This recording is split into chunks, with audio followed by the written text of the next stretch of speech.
Alexandre Le Forestier est fondateur et PDG de la société Panodyssey, qui a lancé une plateforme qui est à la fois une plateforme de streaming de contenu littéraire et contenu écrit plus généralement, et est un réseau social qui se définit éthique. Donc on est curieux d'en savoir plus. Et vous êtes, avec Panodyssey, membre d'un data space européen, le data space THEMS, Trusted European Media Data Space, qui est un consortium qui vise à créer un écosystème data pour plusieurs acteurs du secteur des médias. Et vous êtes en charge de l'un des 8 missions que ce data space est donné. Et donc, comment vous êtes arrivé à vous engager dans cette initiative ? Alors merci de votre invitation et merci Arnaud d'avoir fait un clin d'œil à Spotify, puisque par ailleurs dans ma vie d'avant j'ai eu une vie musicale, j'ai été éditeur-distributeur de disques, donc distributeur de data finalement manufacturé et créateur du service de streaming haute fidélité Qobuz que j'ai développé jusqu'en 2016. Donc je connais bien la transition des usages physiques et numériques d'un monde audio, je l'ai fait. Et qu'est-ce que nous avons fait, notamment avec les leaders à l'époque, avec Universal par exemple? Nous avons dit ce que nous allions faire en spécifiant une norme dans une ontologie, donc des spécifications techniques, et le véhicule du voyage de la musique numérique était des API, tout simplement. Bon. Effectivement, 25 ans plus tard, on voit, que c'est un écosystème donc à valeur, qui a créé beaucoup d'emplois, et nous avons la chance d'avoir un champion européen avec Spotify et un tout petit opérateur mondial qui est Qobuz aussi. Bon, ça c'est le premier point que je voulais éclaircir. Deuxième élément, pourquoi je suis là et c'est quoi Panodyssey? Alors, les Échos ont fait un article sur Panodyssey il y a un an environ, en titrant, vous le retrouverez donc dans Google par exemple ou sur le site des Échos si vous êtes abonné, la plateforme de streaming littéraire. Bon, intéressant. Ils nous ont mis dans cette case-là, au même moment, BFM, donc nous mettait dans la case du réseau social anti-TikTok autour de l'écrit. Là, je commence à répondre à votre question. Éthique. La journaliste ajoutait sans les chats et sans les chiens. Depuis, vous avez vu qu'on a quelques chats, avec ChatGPT et autres. Bon. Alors, effectivement, donc Panodyssey est à l'intersection des usages où les attentions sont captées, c'est-à-dire les réseaux sociaux, quelles que soient les interfaces médias dédiées à la vidéo, en ce qui concerne TikTok ou d'autres réseaux sociaux, multimédia. Donc nous, on s'occupe de l'écrit. On s'occupe du texte. Et du texte avec les images, puisque comme chacun sait, tout livre a une couverture avec une image. Une photo, une illustration, etc. Donc nous, notre cœur de métier, c'est ça. C'est de bien connaître, c'est de décortiquer qu'est-ce qu'il y a autour du texte et de l'image pour proposer des expériences créatives et des expériences de lecture, donc à des tribus qu'on appelle les créateurs ou les créateurs auto-édités, les écrivains, les blogueurs, les journalistes indépendants et naturellement les lecteurs. À partir de là, pourquoi THEMS? Alors, je voudrais dire d'abord, c'est quoi un data space, puisqu'on en parle beaucoup? C'est très simple, des données bien rangées, des données très bien rangées, dans un espace numérique. C'est pas compliqué, c'est simple. L'armoire à la maison, ce sont des vêtements, par exemple, très bien rangés dans une armoire. C'est la même chose, mais dans l'univers de la donnée et dans l'espace web. THEMS, qui est donc l'acronyme de Trusted European Media Data Space, qui réunit 43 partenaires, dont France Télévisions, Starting Block, ici présents dans la salle, et les principaux opérateurs des médias publics européens, comme l'AFP, la DPA, agence de presse, etc., donc ont décidé de faire un effort pour se réunir et proposer des solutions dans différents domaines. Alors moi, je vais vous parler de la solution sur laquelle on travaille, le texte et l'écrit. Bon.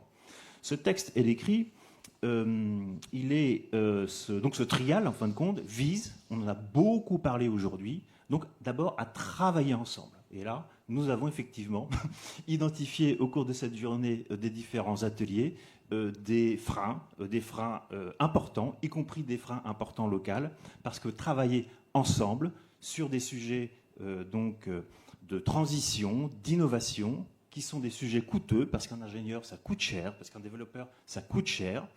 Et en plus, en France, c'est encore plus compliqué, parce que nous avons un tissu leader qui est principalement, comment dire, les grandes institutions culturelles, que ce soit, oui, c'est difficile de travailler avec la Bibliothèque nationale de France, je ne vais pas vous le cacher, oui, c'est difficile d'échanger avec la DGMIC, je ne vais pas vous le cacher. Alors, il faut trouver justement les instruments pour créer une dynamique collective et travailler ensemble. Et donc, dans le cadre donc, de thèmes, c'est ce que nous faisons donc, en se disant qui sont les utilisateurs, en fin de compte, des contenus écrits, puisqu'on travaille sur ceci. Il y en a beaucoup. Et si j'anticipe un petit peu la présentation de cette slide que vous avez projetée un peu trop tôt, mais c'est pas grave, comment dire, il y a en particulier les IA du monde entier. Bon. Alors, avant de reparler des IA du monde entier et de vous montrer, de passer un moment sur cette slide qui a un objectif, c'est de vous montrer un outil précis sur lequel on travaille. Monsieur, comment dire, je crois que c'est Guillaume, du Data Space québécois, nous a bien dit, il faut être concret. Il faut travailler sur des petites choses. Donc travaillons sur des petites choses avant d'avoir des grands plans sur la comète. Les grands plans sur la comète, c'est important pour la vision, pour le temps long, mais ensuite il faut bosser et se réunir autour d'une table sur des usages concrets. C'est pour ça que Temps a divisé, comment dire, son action en 8 produits. Bon. Alors, les éditeurs de presse, on en a beaucoup parlé aujourd'hui, puis dans cette grande maison du Parisien et des Échos, est-ce que, comment dire, les éditeurs de presse ont besoin de trouver d'autres publics en Europe? Si quelqu'un veut répondre, n'hésitez pas, vous n'avez pas besoin de micro, je crois que oui. Est-ce que les éditeurs de livres ont besoin, comment dire, d'autres publics, des publics connectés, qui ont 18 ans, 28 ans, 38 ans, 78 ans? Je crois que oui, je crois que les attentions sont beaucoup sur les écrans, dans le train ou dans le métro. Avant, on avait un journal, quand on n'avait pas d'Internet dans les années 80. Bon, maintenant, comment dire, on a l'Internet. Bon. Donc, ça montre bien qu'il faut donc aller vers le numérique, qu'il faut aller vers les écrans et qu'il faut le faire de manière extrêmement précise au niveau des secteurs et des sous-secteurs.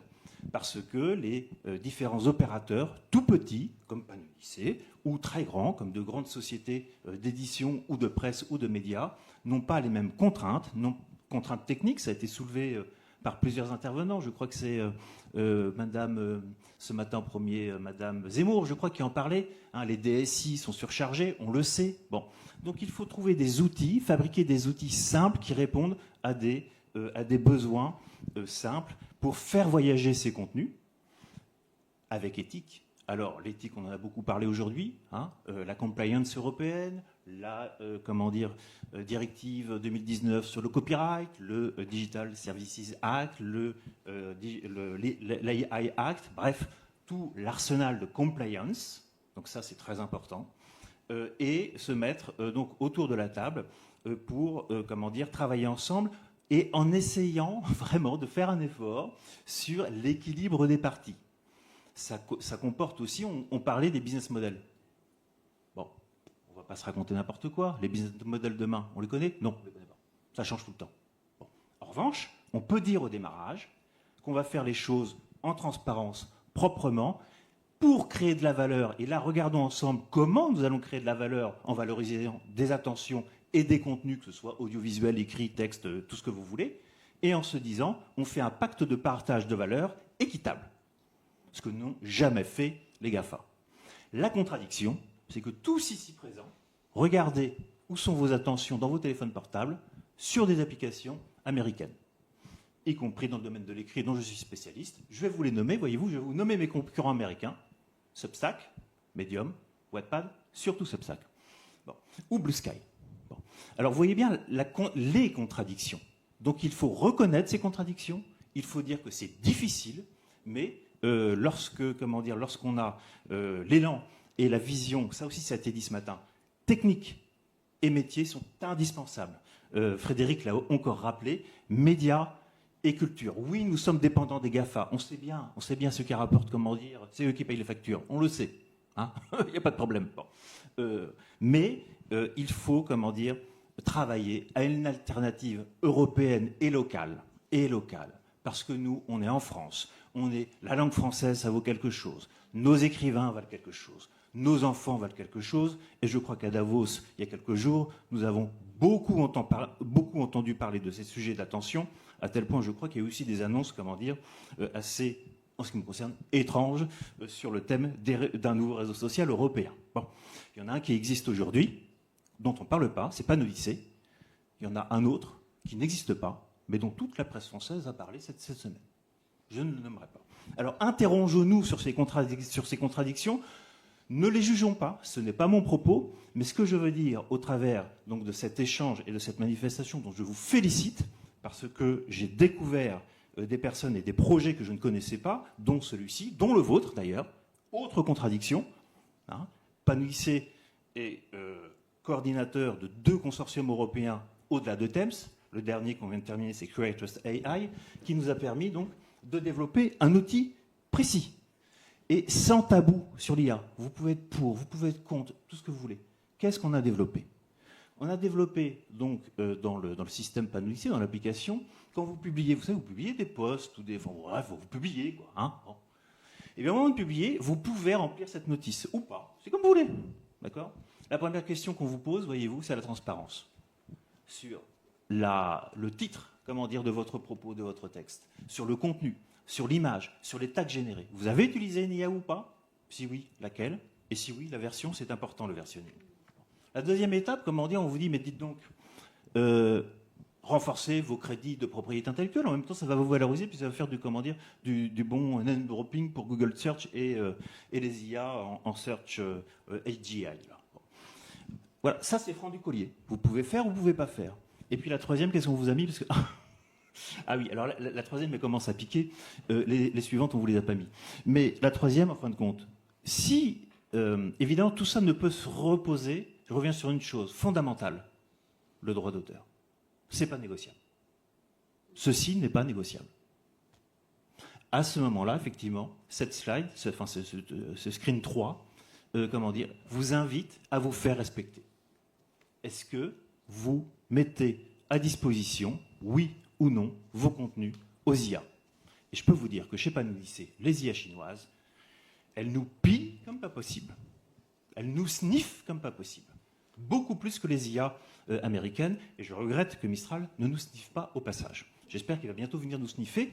Et ces informations que vous décidez en tant qu'auteur ou que vous décidez en tant que personne morale d'un éditeur si vous ouvrez un compte sur Panodyssée, nous faisons la transcription technologique pour l'apporter dans le cadre de nouvelles API sur des plateaux dorés, comment dire, à ChatGPT, DeepSeek, Mistral, Google Gemini. Et ils ne pourront pas dire qu'ils ne savaient pas, puisqu'on leur a mis le contrat sur la table, dans leurs API, sur leur serveur. Voilà. À partir de là, on peut se réunir pour se dire, OK, en Europe, on fabrique des data spaces, on respecte le droit et le droit de la propriété intellectuelle, et à ce moment-là, avançons ensemble. Merci Alexandre.